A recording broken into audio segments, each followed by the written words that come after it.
Salut à tous, comme d'habitude mettre un pouce bleu et partager la vidéo, ça aide énormément la chaîne à gagner en visibilité. Et si vous voulez soutenir, ça se passe sur Utip, gratuitement en regardant des pubs ou en devenant Fire Tipper si vous pouvez vous le permettre. Aujourd'hui on revient sur l'actualité Walking Dead, on a eu beaucoup d'infos sur la reprise de la franchise, je vais vous donner mon analyse et avis sur tout ça, avec pourquoi pas un zeste de théorie. Avant de commencer, je tiens à vous partager le compte Twitter de The Walking Dead Universe, qui nous a donné et traduit énormément d'infos et interventions des panels durant le Comic Con. C'est via ce compte Twitter que j'ai chopé pas mal d'infos que je vais vous relayer dans cette vidéo, donc si ce n'est pas déjà fait, allez suivre le compte, le lien est en description.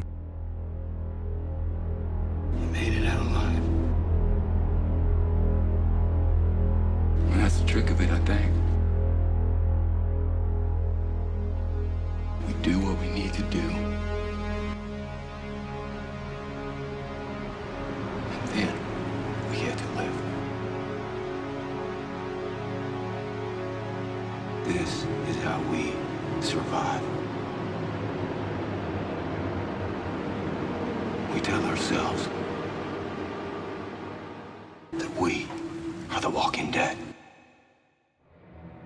Après des mois à se demander quand et comment la série mère et ses spin-offs allaient reprendre, on a eu un bon paquet de réponses à nos questions et clairement ça fait plaisir. AMC rassure, on a du concret, on n'a plus qu'à attendre. Quand je vois qu'il y a encore 1 ou 2 mois, beaucoup pensaient carrément à des sorties pour l'été, en particulier l'épisode 16 et Fear saison 6, c'est dommage mais vous aviez tort. Donc l'épisode 16 de la saison 10 de The Walking Dead sort le 4 octobre, juste après cet épisode on enchaîne avec le premier épisode de World Beyond comme c'était prévu à la base. Ensuite la semaine suivante, le 11 octobre, c'est la saison 6 de Fear qui débute et prend la place de la saison 11 de Walking Dead qui est donc reportée à 2021. Et ça, je vous l'avais dit en live durant une des radios libres Walking Dead dernière. Et enfin, en début d'année 2021, The Walking Dead aura 6 épisodes extra de diffusés. Pour l'épisode 16, hormis la date de sortie, on a seulement eu le droit à un nouveau sneak peek des premières minutes de l'épisode, qu'on avait déjà eu, mais cette fois-ci en version longue. Après avoir vu le visage de Maggie ouvrant une lettre à l'alarmant de la situation contre les chuchoteurs, on a le droit à une scène vraiment bien foutue avec Beta qui commande sa giga armée de zombies. Le fait de les voir se retourner vers lui, les entendre tous parler, c'est vraiment déstabilisant, on sent la folie de Beta. J'ai très hâte de voir comment tout ça va se dérouler, j'espère vraiment que ce sera grandiose. Comme on peut le voir, la horde autour de nos héros est vraiment gigantesque, on sait pas vraiment ce qu'ils ont en main pour ne serait-ce que tenter de survivre à cette attaque, mais ça a intérêt à être impressionnant et à la hauteur. Une des choses que je sens venir grand comme une maison, c'est le Deus Ex Machina. Vu la situation, je pense qu'il n'y a que ça qui puisse crédibiliser le fait que la majorité des gens dans ce bâtiment s'en sortent. Il va y avoir des morts, etc. certes, mais il va y avoir un Deus Ex Machina. Gabriel qui nous parle des autres pour former le point juste avant, c'est pas pour rien. Aaron et Alden qui se font aider par un nouveau personnage, c'est pas là non plus pour rien. Je suis pas contre un Deus Ex Machina, mais il faut que ce soit bien amené, il faut que l'épisode soit si intense et prenant qu'il me fasse oublier qu'il va y avoir ce fameux Deus Ex Machina. S'il est trop obvious durant le visionnage, ça va pas le faire, je pense. Durant les 5 dernières minutes de l'épisode 16, on aura l'introduction d'une nouvelle communauté, plus que certainement le Commonwealth, qui est, je pense, le fameux Deus Ex Machina venant en aide aux communautés après que Maggie ait reçu la lettre. On aura donc aussi en début 2021 6 épisodes supplémentaires, 6 épisodes extra comme ils disent. De quoi pourraient bien parler ces fameux épisodes? Est-ce qu'ils font suite directement à l'épisode 16 ou est-ce que leur situation dans le temps n'est pas vraiment définie? Et dans ce cas-là, on pourrait avoir des épisodes de remplissage un peu comme le font parfois les animés japonais. Personnellement, j'ai de très grands doutes là-dessus. Je pense que ces 6 épisodes feront forcément suite, en tout cas se dérouleront après les événements de l'épisode 16. Pourquoi pas des épisodes plus posés, nous montrant le quotidien des communautés après le possible trauma causé par l'attaque de la horde de Beta, ou bien aussi nous montrant ce qu'il se passe pour Eugene et les autres, ou encore des épisodes pour nous introduire vraiment la nouvelle communauté. Je pense qu'on aura une meilleure idée sur le contenu de ces 6 épisodes une fois l'épisode 16 sorti. Passons à World Beyond, qui a eu le droit à un nouveau et j'espère dernier trailer, où l'on a quand même pas mal de nouvelles images, mais rien qui nous met sur de nouvelles pistes concernant la possible tournure des événements. Si vous voulez plus d'analyse et de théories sur World Beyond, il y a une vidéo spécialement sur le sujet sur la chaîne. Le lien vers la vidéo sera en description et en fin de cette vidéo. Ce qui est intéressant avec cette Comic Con vis-à-vis de World Beyond, ce sont les interventions des acteurs. Par exemple, Joe Holt, qui joue le docteur Leo Bennett, nous précise que son personnage quitte sa communauté pour aller partager la sagesse qu'il a appris sur la maladie des rôdeurs avec une autre communauté. Il y a aussi Julia Armand, qui donne pas mal d'infos sur son personnage d'Elizabeth, qu'elle est une dirigeante de haut rang dans une communauté autoritaire. Ça, je vous en avais déjà parlé sur ma vidéo World Beyond, mais elle nous révèle surtout qu'il se pourrait qu'Elizabeth sait où se trouve Rick Grimes.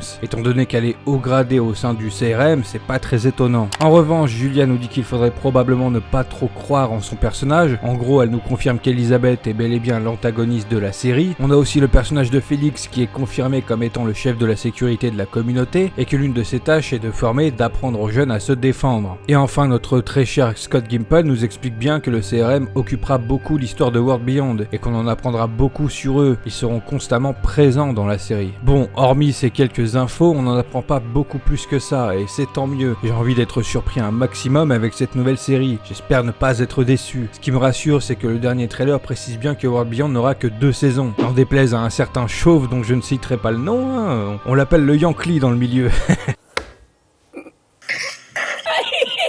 Allez vous abonner à sa chaîne si ce n'est pas déjà fait d'ailleurs. On le savait déjà que la série ne devait compter que 2 saisons, mais c'est rassurant qu'il confirme bien ça en vidéo, puisque pour moi il est plus que certain que les événements de World Beyond auront un lien direct avec les films de Rick, et le gros crossover entre les 3 séries Walking Dead. En parlant de crossover, parlons de Fear the Walking Dead saison 6. Vous le savez, hein, je suis un grand fan. Surtout depuis la saison 4.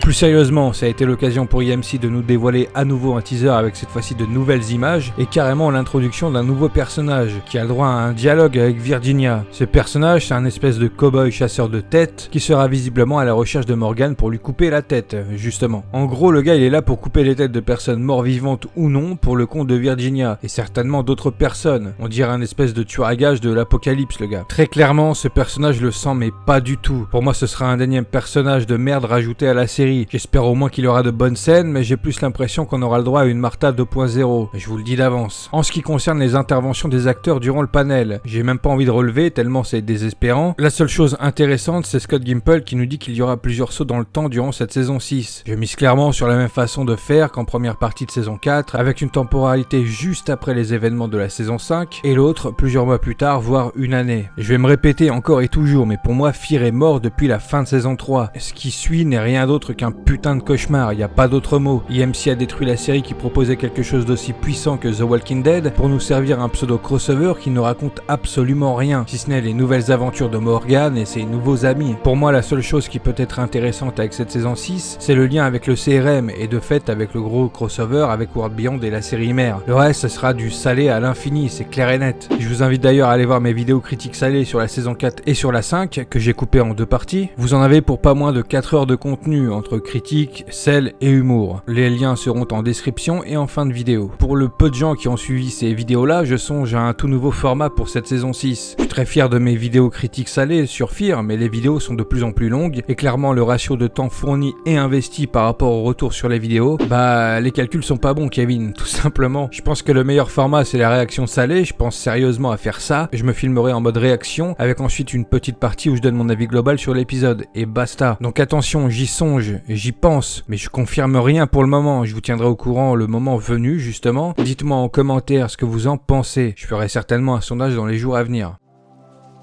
Très content d'avoir eu toutes ces news concernant Walking Dead, on a enfin du concret, on aura nos épisodes à la chaîne à partir du 4 octobre, ça va être une fin d'année très active niveau zombies. Ils en ont pas parlé mais j'espère qu'à l'avenir on aura plus d'infos et de teasing concernant les films de Rick. Comme je vous l'avais dit dans ma vidéo World Beyond, une fois la saison 1 terminée, je pense vous faire une nouvelle vidéo théorie sur les films Rick Grimes. Si ça vous intéresse, je vous en avais déjà fait une il y a quelques temps. Je pense que certaines idées de cette vidéo sont toujours d'actualité, donc allez voir ça. Je vous invite aussi à venir en commentaire pour me donner votre avis sur toutes ces news. Est-ce que vous êtes content? Est-ce que ça vous déprime de devoir encore attendre plusieurs mois? Abonnez-vous à la chaîne si ce n'est pas déjà fait, cochez sur la cloche YouTube pour ne pas rater les prochaines vidéos. Si à raison vous ne faites pas entièrement confiance en cette cloche, rejoignez-moi sur Twitter, j'y suis très actif. Je suis sur Instagram, je fais des lives sur Twitch et un serveur Discord est à votre disposition. Sur ce, je vous dis à bientôt pour une prochaine vidéo.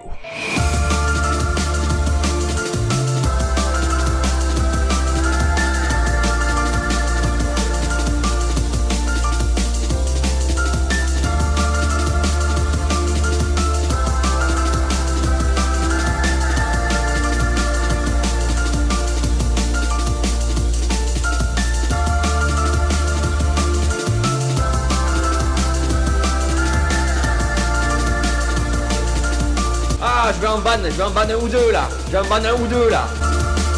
See it? inadmissible. Vous m'avez énervé à un point. Salut mon